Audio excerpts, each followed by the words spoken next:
ഇജൊന്ന് ബേജാറാവാതിരുന്ന. നിങ്ങൾ പോയിട്ട് ഇപ്പൊ 2 മാസമായി. ജോലി അച്ഛനൊന്നും ആയിട്ടില്ല. 2 അല്ല 4 കൊല്ലം കഴിഞ്ഞിട്ടാണെങ്കിലും ശരി, സ്ഥലം മേടിച്ചിട്ട് ഞാൻ നാട്ടിൽ വരുള്ളൂ. വാടക കൊടുക്കാത്തതിന് വീടിന്റെ ഓണർ വന്നിട്ട് ഭയങ്കര പ്രശ്നം ഉണ്ടാക്കി. റൂമിന്റെ റെന്റ് കൊടുക്കാത്തതുകൊണ്ട് റൂമിൽ നിന്നെ പുറത്താക്കി. ഇപ്പൊ ഒരു പാർക്കിലാ കടത്തുറക്കൊക്കെ. പിന്നെ ഈ വിസിറ്റിംഗ് വിസ ആയതുകൊണ്ട് അത്ര പെട്ടെന്ന് ജോലി കിട്ടും തോന്നുന്നില്ല. നാളെ ഒരു ഇന്റർവ്യൂ ഉണ്ട്, നോക്കട്ടെ. കുട്ടി എവിടെ? അന്ന് ശരി കേട്ടോ, ഞാൻ പിന്നെ വിളിക്കാം. അസ്സലാമു അലൈക്കും. എംബസിയിലത്തെയും മിനിസ്റ്ററിലത്തെയും പേപ്പറൊക്കെ റെഡി ആയിട്ടുണ്ട് കേട്ടോ. ഇന്ന് രാത്രി 8 മണിക്കാണ് ടിക്കറ്റ് വരുന്നത്. നാട്ടിൽ വിവരം അറിയിച്ചിട്ടില്ലെങ്കിൽ ഒന്ന് അറിയിക്കായിരുന്നില്ലേ? സതീഷേ, എന്തായി കാര്യങ്ങൾ? എംബാമിങ് നടന്നുകൊണ്ടിരിക്കുക. ഉച്ചയോടുകൂടി റെഡി ആവുമായിരിക്കും. ആ ഓക്കെ. ഇക്ക ഇവിടെ ഒരു ബോഡി വന്നിട്ടുണ്ട്. മലയാളിയാണോ ബംഗാളിയാണോ എന്ന് അറിയത്തില്ല. ഇതുവരെയ്ക്ക് ആരും അന്വേഷിച്ച് വന്നതുമില്ല. അപ്പോൾ പോക്കറ്റിൽ പേഴ്സോ അല്ലെങ്കിൽ ID കാർഡോ നാട്ടിലെ ഡീറ്റെയിൽ ഒന്നുമില്ല? ഡീറ്റെയിൽസ് ഒന്നുമില്ല.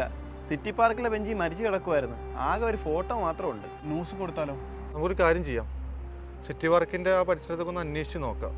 എന്നിട്ട് ഡീറ്റെയിൽ ഒന്നും കിട്ടിയില്ലെങ്കിൽ നമുക്ക് ചാനലിൽ കൊടുക്കാം. ഇനിയിപ്പോൾ എന്താ ചെയ്യുക? നമുക്കൊരു കാര്യം ചെയ്യാം, ആ റെസ്റ്റോറൻറ്റിൽ ഒന്ന് ചോദിച്ചു നോക്കാം. ഹലോ, ഈ ഫോട്ടോയിലുള്ള ആളെ പരിചയമുണ്ടോ? ഇയാളിവിടെ സ്ഥിരമായിട്ട് ഭക്ഷണം കഴിക്കാറുണ്ട്. 2-3 ദിവസമായിട്ട് കാണുന്നില്ല. റൂം എവിടെയാണെന്നൊന്നും അറിയില്ല. ഇയാളുടെ നാട് എവിടെയാണെന്ന് വല്ലതും അറിയോ? പാലക്കാട് ആലത്തൂരെന്നാ പറഞ്ഞിരുന്നത്, വേറൊന്നും അറിയില്ല. എന്നാ ശരി, ഓക്കെ. നമ്മുടെ പ്രശാന്ത് പാലക്കാട് ആലത്തൂരല്ലേ? അതെ അതെ. അവനൊരു ഫോട്ടോ ഒന്ന് അയച്ചു കൊടുത്തിട്ടേ ഇയാളുടെ കോൺടാക്ട് ഡീറ്റെയിൽ കിട്ടുമെന്ന് നോക്കി നോക്ക്. ഹലോ പ്രശാന്തേ. ആ പറയടാ. ഞാൻ ഒരു ഫോട്ടോ അയച്ചിട്ടുണ്ട് നിൻ്റെ വാട്സപ്പിൽ. അതൊന്ന് സെർച്ച് ചെയ്തിട്ടേ എനിക്ക് അതിന് കോൺടാക്ട് ഡീറ്റെയിൽസ് ഒന്ന് തരണം. ഓക്കേടാ. सैलरी मिलेगा, मैं पैसा मुल्क भेजेगा. ओके ठीक है, बाय. टेंशन नहीं लेने का. बाय. 1 मिनट रुको. ये आदमी में इधर देखा? नहीं देखा. ആ എടാ, നീ പറഞ്ഞ ആളെപ്പറ്റി ഞാൻ അന്വേഷിച്ചിരുന്നടാ. അമീർ എന്ന പേരാളുടെ. ഭാര്യ ഒരു മോളും ഉണ്ട്. പിന്നെ വാടക വീട്ടിലെ താമസം. പ്രണയവിവാഹമായിരുന്നു. അവർ കുടുംബക്കാരായിട്ട് അത്ര രസത്തിലല്ല. ഭാര്യയുടെ കോൺടാക്ട് നമ്പർ ഞാൻ വാട്സപ്പ് ചെയ്തിട്ടുണ്ട്. ഓക്കേടാ. അപ്പോൾ ഓക്കെ. ഹലോ, ഹലോ, അമീറിൻ്റെ വൈഫാണോ? അതെ. ഞാൻ പറയുന്നത് കേട്ടിട്ട് നിങ്ങൾ ബേജാറാവരുത്.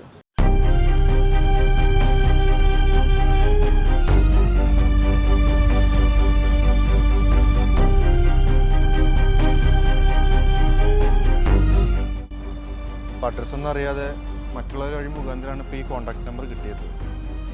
വിവരം അറിയിക്കാൻ വെച്ചിട്ട് വിളിച്ചതാണ്. എന്താ നമ്മൾ ചെയ്യേണ്ടത്?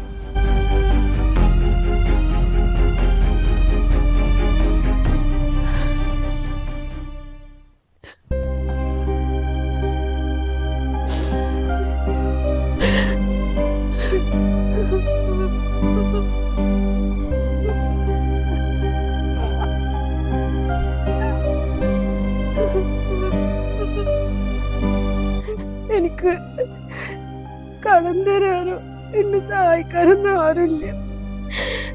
അവരുടെ കൊണ്ടാൻ എൻ്റെ ഒരു പൈസ ഒന്നുമില്ല.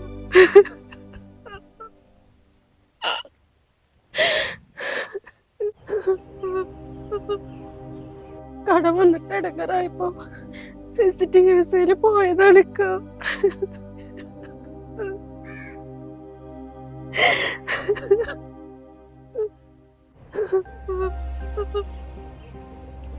എന്നെ സഹായിക്കാനൊന്നും ആരുമില്ല. നിങ്ങൾ അവിടെ എന്നെ മറവ് ചെയ്തോളി. എന്റെ മോള് സ്കൂളിൽ പോയിക്കുക. അവളോടൊന്ന് ഞാൻ സമ്മതം ചോദിക്കട്ടെ? നിങ്ങൾ കുറച്ച് കഴിഞ്ഞിട്ട് വിളിക്കോ? അവളുടെ ഉപ്പല്ലേ? ഓ ശരി.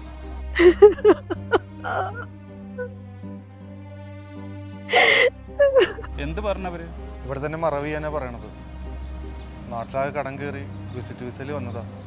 ഇനിയിപ്പോൾ എന്താ ചെയ്യുക? അവർക്കൊരു മോളുണ്ട്, സ്കൂളിൽ പോയിരിക്കുക. കുറച്ച് കഴിഞ്ഞാൽ വരും. ആ കുട്ടിയുടെ അടുത്ത് കൂടി സമ്മതം ചോദിച്ചിട്ട് ഒരു തീരുമാനം എടുക്കാമെന്ന് പറഞ്ഞിട്ടുണ്ട്. കുറച്ച് കഴിഞ്ഞിട്ട് വിളിക്കാൻ പറഞ്ഞു.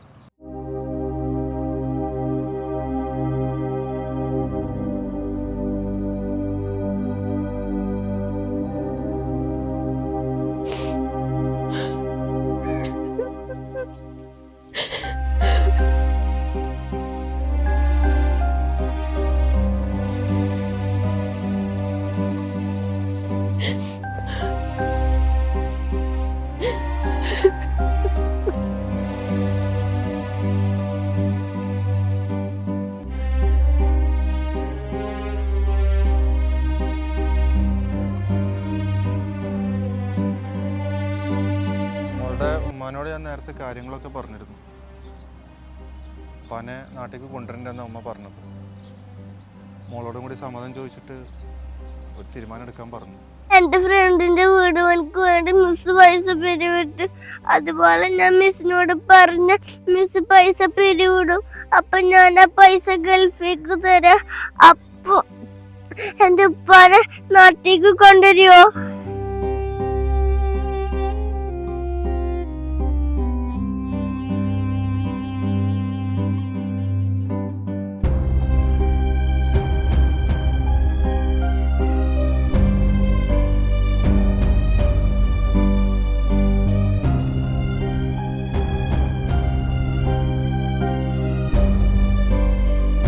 എന്ത് ചെയ്തിട്ടായാലും വേണ്ടില്ല, ഈ മയ്യത്തിനെ നമുക്ക് നാട്ടിലെത്തിക്കണം. ഇത് അമീറിൻ്റെ മാത്രം കഥയല്ല. ഈ കഥയിലെ അമീറിനെ പോലെ എത്രയെത്ര പ്രവാസികൾ, ഗൾഫ് നാടുകളിൽ മരണപ്പെടുന്ന പല പ്രവാസികളുടെയും മൃതദേഹങ്ങൾ നിയമക്കുരുക്കുകളെയും സാമ്പത്തിക ബുദ്ധിമുട്ടുകളെയും തരണം ചെയ്ത് നാട്ടിലേക്ക് എത്തിക്കുന്ന മഹത്തരമായ സേവനം ചെയ്യുന്ന എല്ലാ സാമൂഹിക പ്രവർത്തകർക്കും ഞങ്ങൾ ഈ വീഡിയോ സമർപ്പിക്കുന്നു. A tribute from team Kombans.